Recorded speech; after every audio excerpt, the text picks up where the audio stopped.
Hello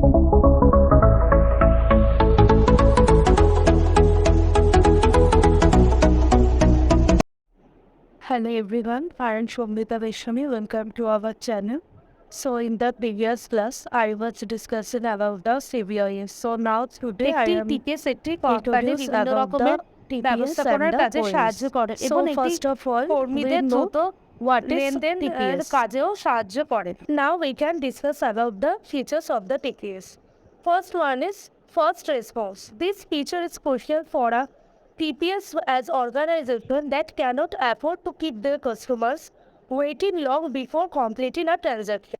এর মানে হলো এই বৈশিষ্ট্যটি টিপিএস এর জন্য অত্যন্ত গুরুত্বপূর্ণ, কারণ সংস্থাগুলি তাদের গ্রাহকদের একটি লেনদেন সম্পন্ন করার আগে দীর্ঘক্ষণ অপেক্ষা করতে পারে না। Second one is inflexibility. A TPS process or transaction in the same way, irrespective of the time of day, user or customer, to maximize efficiency. এই টিপিএস সমস্ত লেনদেনকে একইভাবে চালিত করে। এটি বিভিন্ন রকমের দক্ষতা বাড়াতে সাহায্য করে। Third one is reliability. A TPS must be reliable as customer that do not tolerate errors. It must have adequate security and safety measures. একটি টিপিএসকে অবশ্যই নির্ভরযোগ্য হতে হবে, কারণ এর পর্যাপ্ত নিরাপত্তা ব্যবস্থা থাকতে হবে। And the last one is distribution of the details through the other systems. A TPS produces and distributes information to the different system. For instance, salesperson system provide information to general lender system. একটি TPS বিভিন্ন রকমের তথ্য তৈরি করে এবং সেটিকে বিভিন্ন জায়গায় বিতরণ করে। Now the types of the TPS. TPS are of two types, batch processing and the real-time processing. In batch processing, a TPS enters batches or sets of data by categorizing items by similarities via batch processing. This can use delays and set involves between various data sets simultaneously. However, the delay is acceptable as the TPS does not interrupt the sets regularly. Business may customize the batches according to their requirement. For example, a company may want to process its workers' wages once every 2 weeks. একটি TPS batch প্রক্রিয়াকরণের মাধ্যমে সাদৃশ্য দ্বারা item শ্রেণীবদ্ধ করে batch বা data set ব্যাখ্যা করে। এটি বিলম্বের কারণ হতে পারে, কারণ এতে একই সাথে বিভিন্ন ডেটা সেট পর্যালোচনা করা জড়িত।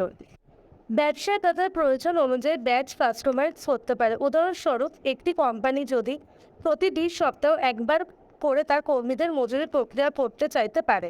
Second one is real-time process system. This type of TPS process transaction with immediate effect, thus preventing delays. This is an ideal technique when business deal with singular transaction. এখানে বলছে এই ধরনের TPS অবিলম্বনে লেনদেন প্রক্রিয়া করে, এইভাবে বিলম্ব প্রতিরোধ করে। এটি একটি আদর্শ কৌশল যখন ব্যবসাগুলি একক লেনদেনের সাথে যোগাযোগ করে। Now the advantages of the TPS. First one is a TPS helps organization saves funds by minimizing their need to improve their system or to utilize multiple systems to fulfill their demands. তাহলে একটি TPS সংস্থাগুলিকে তাদের system উন্নত করার জন্য প্রয়োজন কমিয়ে বা চাহিদা পূরণের জন্য একাধিক সিস্টেম ব্যবহার করতে তহবিল সঞ্চয় করতে সাহায্য করে। Second one, companies can use a TPS to process transactions accurately and quickly. সঠিকভাবে এবং দ্রুত লেনদেন। A TPS automates a significant part of a company's revenue management and internal resources because of this employees can review transactions faster. Moreover, this gives them more time to focus on critical thinking tasks. একটি TPS একটি company বিভিন্ন রকমের ব্যবস্থাপনার কাজে সাহায্য করে এবং একটি কর্মীদের দ্রুত লেনদেন কাজেও সাহায্য করে। Disadvantages of TPS. A TPS does not have a standard format. একটি টিপিএসের কোনো আদর্শ বিন্যাস নেই। Companies have to incur a high set cost initially for TPS.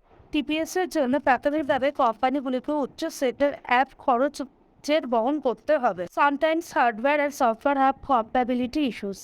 কিছু কিছু সময় দেখা যায় যে হার্ডওয়্যার এবং সফটওয়্যারেরও সমস্যা দেখতে পাওয়া যায়। আর TPS may stop working or slow down due to many transactions. অনেক লেনদেনের কারণে একটি টিপিএসেরও কাজ বন্ধ হয়ে যেতে পারে বা ধীর গতিতে হতে পারে। Now I am discuss shortly about the OAS. The full form of the OAS is Office Automation Systems.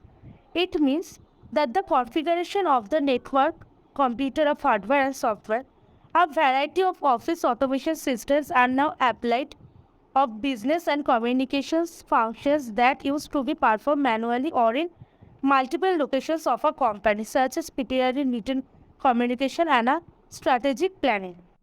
OS হলো একটি নেটওয়ার্ক যেটি কম্পিউটারের হার্ডওয়্যার এবং সফটওয়্যারের দ্বারা নির্মিত। ওএস এখন বিভিন্ন রকমের ব্যবসায়িক এবং যোগাযোগমূলক কাজেও কোম্পানিগুলিকে সাহায্য করে। In the last slide, there are the types of a OS. First one is electronic publishing, second one electronic communication, third one electronic collaboration, fourth one image processing, and the last one office management. In the next class, I am discussing about all of the types of OS shortly.